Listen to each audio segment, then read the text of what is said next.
الحمد لله وكفى وسلام على عباده الذين اصطفى أما بعد أعوذ بالله من الشيطان الرجيم بسم الله الرحمن الرحيم الذي خلق الموت والحياة ليبلوكم أيكم أحسن عملا وهو العزيز الغفور۔ پہلے اللہ پاک موت کا تذکرہ کر رہے ہیں، پھر حیات کا، اور اس کے بعد اللہ پاک دیکھنا چاہتے ہیں کہ کون ہے وہ جو اچھے عمل کرتا ہے۔ اس کے ذریعے سے زندگی اور موت، اگر یہاں پر پہلے جو موت کا تذکرہ فرما کر کہ اکثر ہے زندگی تو سب کو چاہیے، ہر کوئی چاہتا ہے کہ زندگی ہو، لمبی ہو، طویل ہو، موت سے فطری کراہت معلوم ہوتی ہے، ایک عجیب سی کیفیت ہوتی ہے، کون چاہتا ہے کہ وہ مر جائے؟ موت کو اتنا یاد نہیں کیا جاتا جتنا زندگی کے متعلق انسان سوچتا ہے اور وہ فکر کرتا ہے۔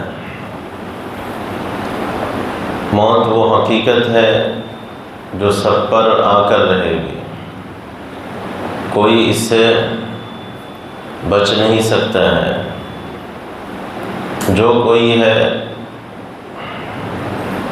اللہ پاک فرمائے ہر نفس کو موت کا مزہ چکھنا ہے، جو بھی آیا وہ دنیا سے جائے گا، جس کو بھی زندگی ملی ہے اس پر موت طاری ہوگی۔ اب دیکھنا ہے کہ کون اپنی زندگی کو صحیح طور پر گزارتا ہے۔ زندگی جتنی اچھی گزرے گی اچھے اعمال کے ساتھ، تو موت بھی اس کے اچھے طریقے کے ساتھ آئے گی۔ جو جیسی زندگی گزارتا ہے اسی اعتبار سے اس پر موت کے حالات، موت کے وقت کے حالات جو ہوتے ہیں وہ تکلیف دہ بھی ہوتے ہیں اور آرام دہ بھی ہیں۔ بعض لوگ یہ ہے کہ جو برائی میں رہنے والے، برے کام کرنے والے ہیں، وہ برائی میں لگے ان کی حالت اسی میں زیادہ تر رہتی ہے اور برائی کرتے کرتے موت آ جاتی ہے۔ بعض وہ لوگ ہیں جو اچھائی نیک عمل کر رہے ہوتے ہیں، تو کتنے ایسے ہیں کہ ان کو موت جب آتی ہے تو اچھے عمل کے وقت موت آتی ہے۔ فکر مند رہنا ہے کہ ہماری موت آئے تو ہم ایسے وقت میں آئے کہ اللہ راضی ہو، ہم اچھے کام کرتے ہوئے دنیا سے جائیں، کیونکہ اللہ تعالیٰ یہی چیز دیکھنا چاہتے ہیں کہ کون اچھا عمل کرتا ہے۔ اچھے عمل وہ ہے کہ جو اللہ پاک حکم فرمائے، قرآن کریم کے اندر تعلیم دی ہے، نبی علیہ السلام اس تعلیم پر، اس اللہ کے حکم پر جس طریقے پر عمل کیے، ویسے ہی ہماری کوشش ہو عمل کرنے کی، اور پھر اللہ کی رضا، مقصد جو ہو، نیت ہو، دل کا جو ارادہ ہو وہ اللہ کی خوشنودی ہو۔ اس اعتبار سے اس طریقے پر اگر ہم کوئی کام کریں گے تو یہ اچھا عمل ہے، اس کو اللہ پاک دیکھنا چاہتے ہیں۔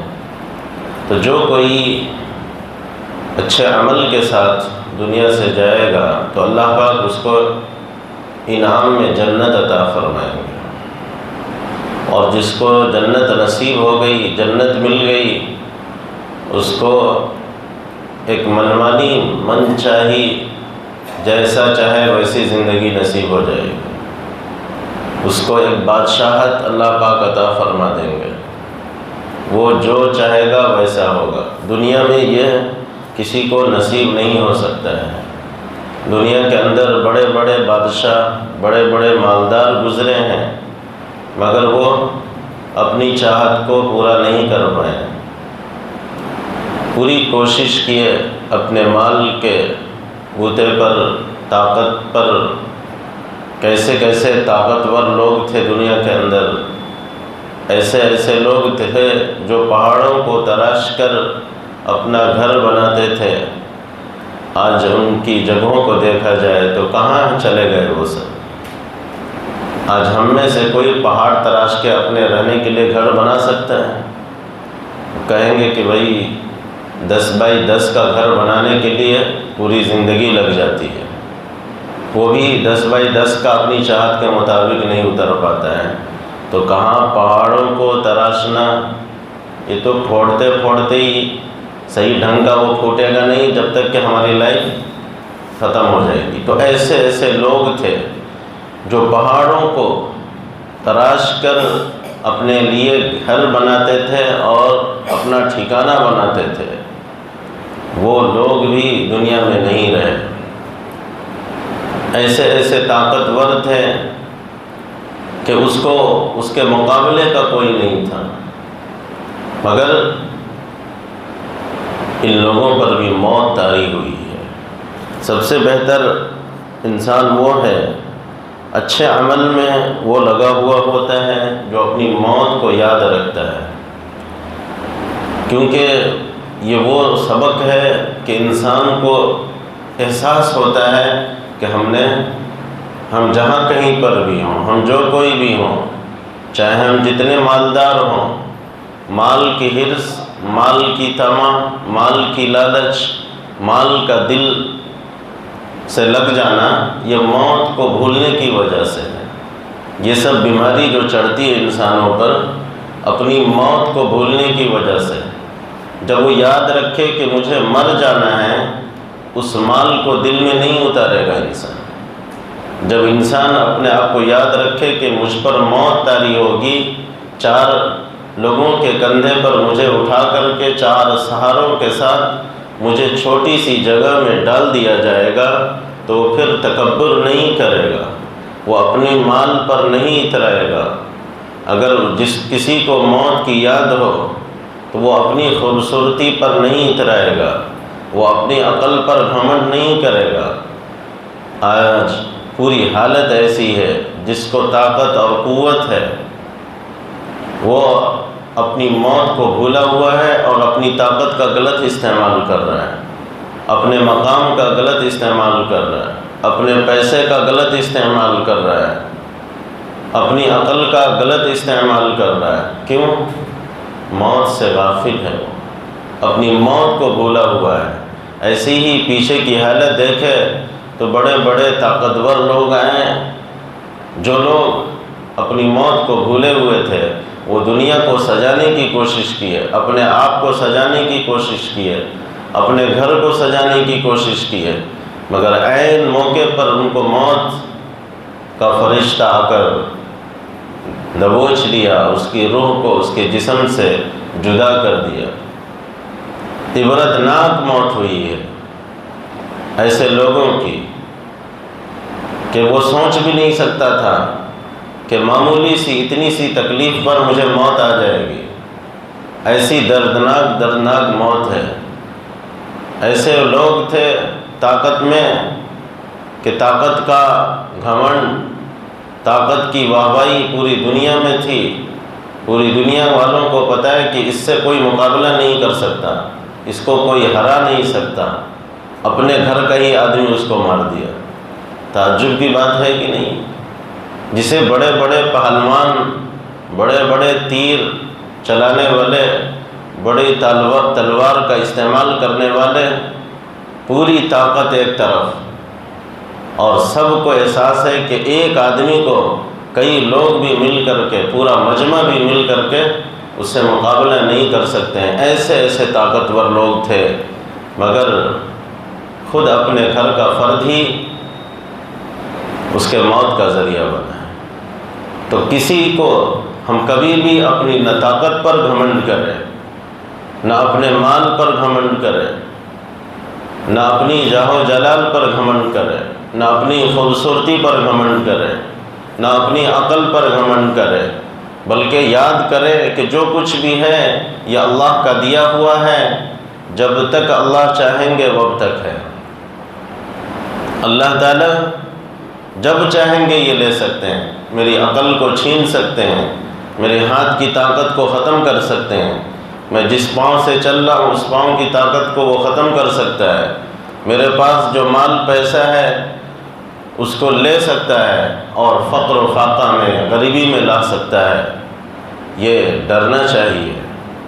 اگر اس کا صحیح استعمال کیے تو بہت بہتر ہے، اس پر شکر ادا کیے، اللہ نے مال و دولت دیا ہے تو اس کا صحیح استعمال کریں تو اس پر اللہ تعالیٰ اور بڑھاتے ہیں۔ طاقت و قوت ہے، اس طاقت کو اللہ کی عبادت کے لیے لگائیں تو پھر اللہ تعالیٰ مزید اضافہ فرماتے ہیں۔ آج ہماری طاقتیں، مال، پیسے زیادہ تر وہاں استعمال ہو رہا ہے جہاں اللہ کی ناراضگی ہے، جس کاموں کے کرنے پر اللہ ناراض ہوتے ہیں، اور بعد میں پھر یہی ہمارے لیے وبال جان بنتا ہے۔ اس کا پورا لحاظ کرنا چاہیے۔ اس لیے نبی علیہ الصلوۃ والسلام جو تعلیم دی ہے کہ اپنی موت کو یاد رکھنا ہے، اس کو بھولنا نہیں چاہیے۔ یاد رکھنے سے بڑا فائدہ یہ ہے کہ انسان بہت بڑے بڑے گناہ سے بچ جاتا ہے، بڑی بڑی نافرمانیوں سے بچ جاتا ہے۔ اس کو احساس ہوتا ہے کہ ہم اللہ کے پاس جا کر کیا منہ دکھائیں گے، میں مروں گا، جب مجھے موت آنی ہے میں یہ کیوں کرنے جاؤں، میں گھمنڈ کیوں کروں، میں تکبر کیوں کروں، میں کسی کو کیوں دباؤں، میں کسی کو چھوٹا کیوں سمجھوں۔ آج بڑا ہے تو اپنے آپ کو اتنا بڑا سمجھ لیتا ہے کہ لگتا ہے کہ اس کے پاؤں کے نیچے سب آ جائیں۔ یہ کیا ہے؟ گھمنڈ ہے، تکبر ہے۔ نبی علیہ الصلوۃ والسلام ہمیں کیا تعلیم دی ہے؟ چھوٹوں پر شفقت کریں، بڑوں کا احترام کریں۔ نہ آج چھوٹوں پر شفقت ہے، نہ بڑوں کا احترام ہے۔ سب اپنے آپ میں مبتلا ہو چکا ہے۔ اس کا احساس ہونا چاہیے۔ دنیا کے اندر ایسے بھی فرد ہیں، آج دیکھیں تو ہم اپنے مال سے اپنے آپ کو سجانے کی فکر میں ہیں، کیسے ہم سج جائیں۔ جو کچھ اللہ کا دیا ہوا ہے اس پر ناشکری حد سے زیادہ ہے۔ شکر گزاری کھا کھا کے، پہن پہن کے سب کچھ تھک چکے ہیں، کیا مرد اور کیا عورت۔ جتنا اچھا انتظام ہو اس پر اللہ معاف کرے۔ گھر کی طرف سے گھر گھر کی حالت، کس کو کیا بولا جائے۔ چاہے گھر میں گھر کا جو ذمہ دار ہے وہ گھر کے لیے، بیوی بچوں کے لیے چاہے جتنا اچھا انتظام کرے، شکوہ ہی شکوہ ہے۔ یہ ہلاکت ہے ہمارے لیے، بربادی ہے ہمارے لیے۔ اللہ کا شکر ادا کرنی چاہیے۔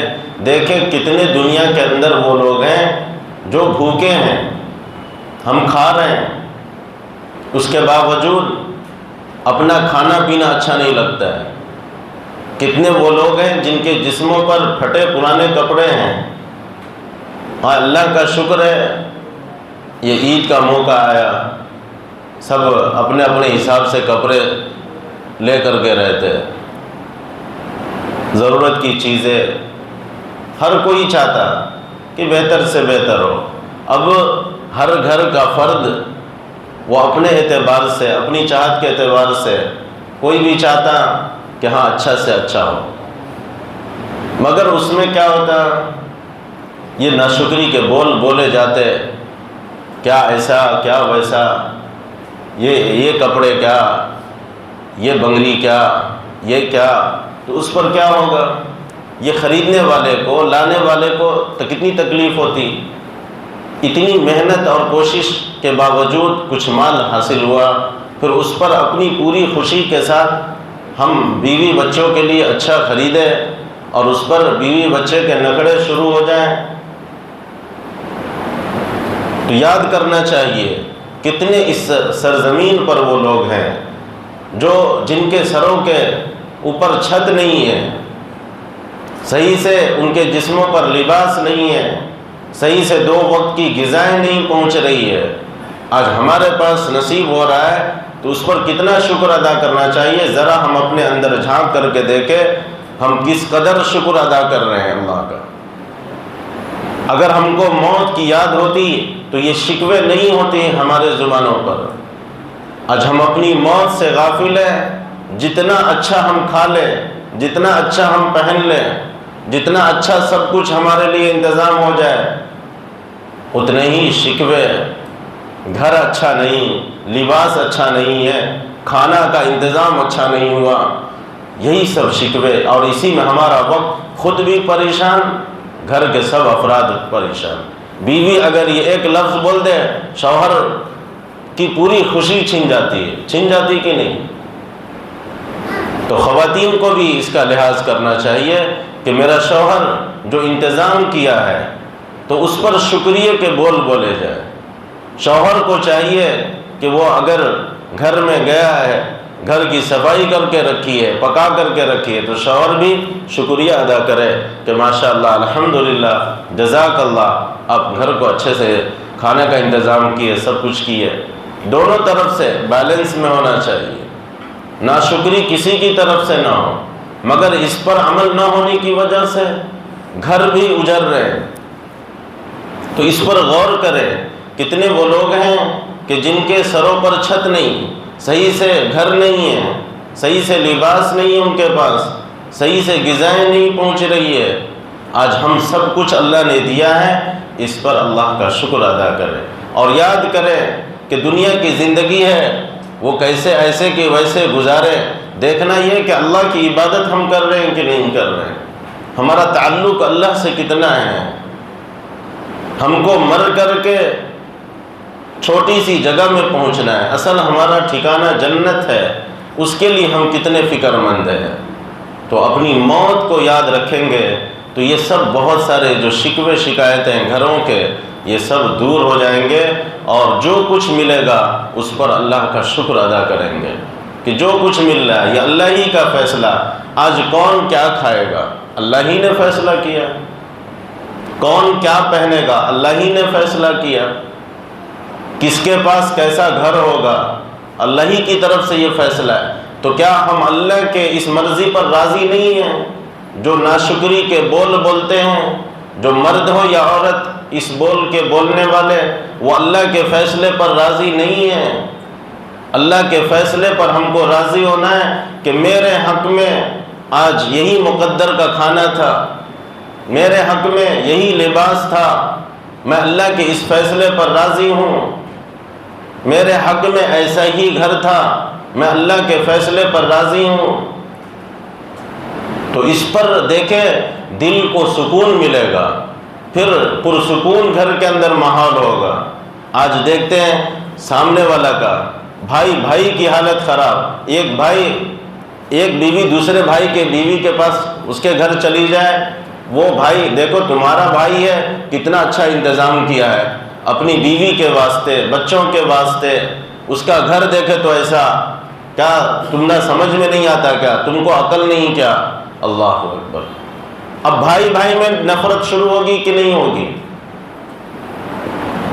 یہ ان کی بیوی، ان کی دونوں بھائی کی بیوی کا کیا حالت ہوگا؟ ایک دوسرے سے لڑیں گے جھگڑیں گے کہ نہیں؟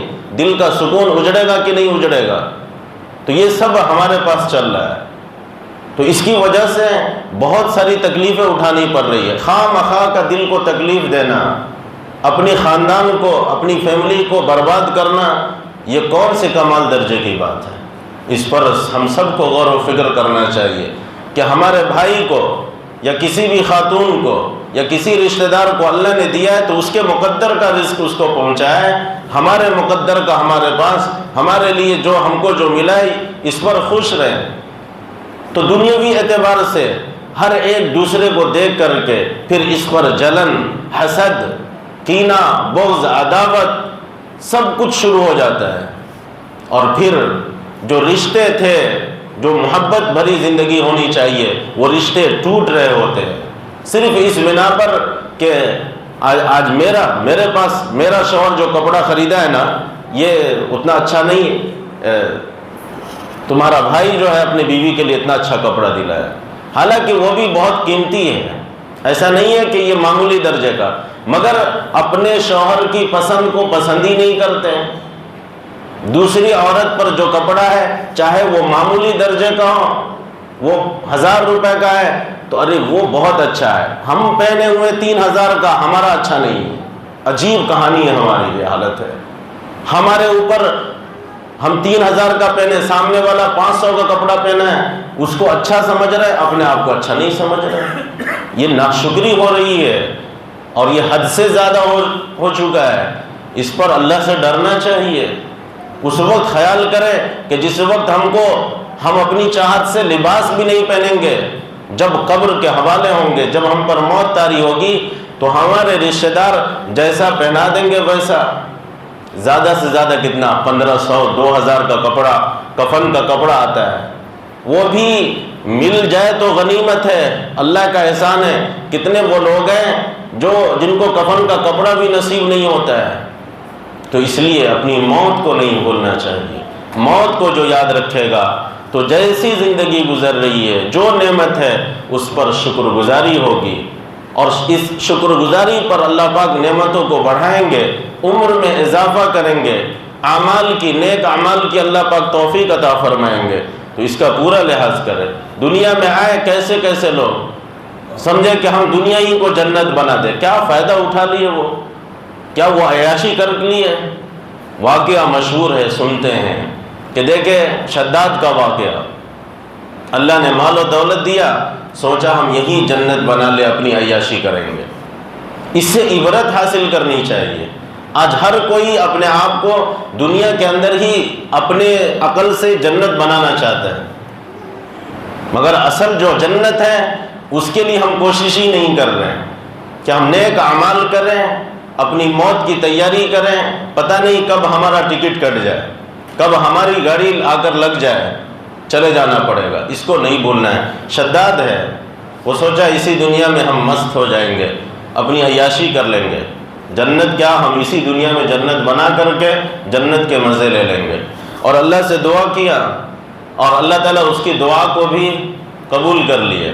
وہ اپنی عقل کے اعتبار سے دعا کیا، وہ سمجھا کہ مجھ پر موت آئے گی ہی نہیں، یہ دعا قبول ہو گئی۔ تو دیکھیں موت سے بھاگتے ہیں، موت، وہ اپنے عقل کے اعتبار سے ایسی دعا مانگا اللہ سے کہ یہ سمجھ لیا اگر یہ دعا قبول ہو گئی تو مجھ پر موت ہی نہیں آئے گی۔ اللہ میری موت، اگر موت دینا ہے تو ایسی حالت میں موت آئے کہ نہ دن ہو نہ رات ہو، نہ مجھے موت دن میں آئے نہ رات میں آئے۔ واہ، اس کی عقل پہ دیکھے۔ اور یہ دعا بھی اللہ تعالیٰ اس کے حق میں قبول کر لیا کہ ٹھیک ہے تیری موت نہ دن میں آئے گی نہ رات میں آئے گی، اللہ مجھے موت آئے تو میں نہ اوپر رہوں نہ نیچے رہوں، ایسی حالت میں مجھے موت دینا۔ اللہ تعالیٰ اس کو بھی قبول کر لیے، جا تیری موت اس وقت آئے گی نہ تو اوپر ہوگا نہ نیچے ہوگا، یہ بھی قبول ہو گیا۔ پھر تیسری دعا اپنی زندگی کو بچانے کے لیے کیا کیا؟ اللہ مجھے موت اس حالت میں دینا نہ میں اندر رہوں نہ باہر رہوں، اللہ نے یہ بھی قبول کر لیا، تیری موت ایسی حالت میں آئے گی نہ تو اندر رہے گا نہ باہر رہے گا، تینوں حالت کو اللہ تعالیٰ قبول کر لیے۔ اب ہم سب بھی ذرا سوچے تو ایسا لگتا ہے کہ اب اس پر تو موت ہی نہیں آئے گی، دن بھی نہ ہو رات بھی نہ ہو، آدمی اوپر ہوتا ہے نہیں تو نیچے ہوتا ہے، کبھی اندر، ابھی ہم سب مسجد کے اندر ہے، کوئی مسجد کے باہر ہے، گھر کے اندر ہے گھر کے باہر ہے، تو اندر بھی نہیں باہر بھی نہیں، اوپر بھی نہیں نیچے بھی نہیں، دن بھی نہیں رات بھی نہیں، ابھی ہم سب دن میں ہیں، رات ہوگی۔ تو دیکھنے کے اعتبار سے بظاہر ایسا لگتا ہے کہ اب یہ بچ گیا، ہمیشہ کی زندگی نصیب ہو گئی، جنت یہ بنایا، اور اپنی جنت میں عیاشی کرنے کے لیے یا اپنی موت سے بھاگ رہا ہے کہ میں موت سے بچ جاؤں۔ ایسا شخص ہم میں کوئی ہے جو اتنی طاقت رکھنے والا جو جنت بنائے؟ کسی وہی چھوٹا سا آج گھر نہیں، ایسے لوگ دنیا میں گزرے ہیں، یہ عبرت ہے ہمارے لیے۔ ہم دنیا کو جنت نہیں بنائیں، ہمارے لیے جو کچھ اللہ تعالیٰ انتظام کر دے اس پر صبر و شکر کے ساتھ زندگی گزاریں۔ میاں بیوی کی زندگی پرسکون ہوگی، دوسروں کا دیکھ کر ذرا بھی حسد نہیں ہونا چاہیے، دوسروں کا دیکھ کر ذرا بھی جلن نہیں ہونی چاہیے، دوسروں کا اچھا دیکھے ماشاءاللہ اللہ تعالیٰ اور دے، یہ دل کی کیفیت ہونی چاہیے۔ اگر یہ نہیں ہے تو ہم روحانی بیماری میں مبتلا ہیں، سوچ لیں، ہم اس پر اپنا علاج کرنا چاہیے۔ تو وہ آدمی جنت بن گئی، اس کو جب خبر دیا گیا کہ آپ کی جنت تیار ہے، گھوڑے پر سوار ہوا اور اپنی جنت کی طرف چل پڑا، پہنچا۔ ایسے وقت میں جنت میں داخل ہو رہا ہے کہ آدھا سورج ڈوبا ہوا، آدھا سورج باقی ہے، بالکل غروب کا، نہ ابھی دن ہے نہ رات ہے، درمیانی درجہ ہے، دن اور رات کا درمیانی درجہ، آدھا سورج ڈوبا ہوا، آدھا سورج باقی ہے، شام کا وقت۔ اور جو اس کا دروازہ تھا، اس دروازے سے داخل ہوا تو گھوڑے پہ بیٹھا ہوا تھا، تو زیادہ دروازہ بلندی پر نہیں تھا، تو اب یہ گھوڑے سے ذرا نیچے اترا تاکہ اندر داخل ہو، تو نیچے بھی نہیں ہے، بالکل زمین پر بھی نہیں اترا، گھوڑے پر بھی نہیں۔ دعا کیا تھا، نہ میں اوپر رہوں نہ نیچے رہوں، تو یہ نہ گھوڑے کے اوپر ہے نہ گھوڑے کے نیچے، درمیان میں اتر کے ذرا نیچے سرکا کہ ہم ساتھ میں گھوڑے کے ساتھ میں چلے جائیں گے، داخل ہوں گے۔ اور گھوڑے کے دو ٹانگ آگے والے وہ اندر ہے، دو باہر ہے، تو اب دیکھ لیں، نہ دن ہے نہ رات ہے، نہ اوپر ہے نہ نیچے ہے، نہ اندر ہے نہ باہر ہے، درمیان میں ہے۔ اور ٹھیک عین اس وقت میں ملک الموت پہنچا اور اس کی روح کو نکال لی گئی۔ اللہ دیکھ بھی نہیں سکا کہ میں جو اتنا خرچ کر کے جنت بنایا، اپنی جنت کو ایک نظر دیکھ بھی نہیں سکا کہ کیسی جنت ہے۔ یہ دنیا کی حالت ہے، یہ دنیا کی چاہت ہے، یہ ہمارے نفس کی خباثت ہے۔ تو ہم اپنے نفس کی خباثتوں کو پورا کرنے میں اپنی پوری زندگی کو برباد کر دیتے ہیں، اور ہم کو ملتا کچھ نہیں ہے، بلکہ اس کے بجائے جو اللہ تعالیٰ فرمائے، جو موت کو یاد رکھے اور اپنی زندگی کو برباد نہ کرے، الذی خلق الموت والحیات لیبلوکم ایکم احسن عملا، کہ زندگی اور موت اور زندگی کو جو اللہ تعالیٰ بنائے ہیں، تو اللہ تعالیٰ دیکھنا چاہتے ہیں ہم سب کو زندگی دے کر، موت دے کر۔ اللہ کی چاہت کیا ہے؟ کون ہے جو اچھے عمل کر کے آتا ہے؟ ہم اچھے عمل کو بھول جاتے ہیں اور ہم دنیا سجانے میں، نفس کی خواہشات کی پیروی کرنے میں لگ جاتے ہیں۔ اس سے بچنا چاہیے، احتیاط کرنا چاہیے کہ ہم اپنی نفس کی خواہشات کو کبھی بھی پورا نہیں کر سکتے۔ نبی علیہ السلام فرمائے، کسی کو ایک وادی جنگل کی مل جائے سونے کی تو وہ دوسرے کی خواہش کرے گا۔ کیا کرے گا؟ کسی کو 1 کلو سونا مل جائے تو وہ سوچے گا ارے 2 کلو مل جاتا، 10 کلو مل جائے ارے 20 کلو ہوتا تو کتنا اچھا ہوتا۔ تو یہ کبھی بھی بھرنے والا نہیں ہے، یہ پیٹ کا جو حصہ ہے نا اور نفس کی چاہت ہے، یہ کبھی بھی پوری نہیں ہو پائے گی۔ یہ چاہت، ہماری خواہشات جو ہے، صرف اور صرف جنت میں کہاں پوری ہوگی؟ اپنی چاہت کے مطابق۔ ہر انسان جو جنت میں پہنچ جائے گا اپنی خواہش کو پوری کی پوری وہاں پوری کر سکے گا۔ دنیا یہ خواہشات کے پورا کرنے کی جگہ نہیں ہے، ہمارا دھوکہ ہے۔ اس دھوکے سے ہم اپنے آپ کو نکالیں، اور اس چاہت کو پورا کرنے کے لیے جگہ جنت ہے، اس کے لیے نیک عمل ہے، نیک عمل میں لگے، انشاءاللہ ہماری چاہت وہاں پوری ہوگی۔ اللہ پاک سے دعا ہے اللہ تعالیٰ صحیح سمجھ اور عمل کی توفیق عطا فرمائے۔ آمین۔ وآخر دعوانا الحمدللہ رب العالمین۔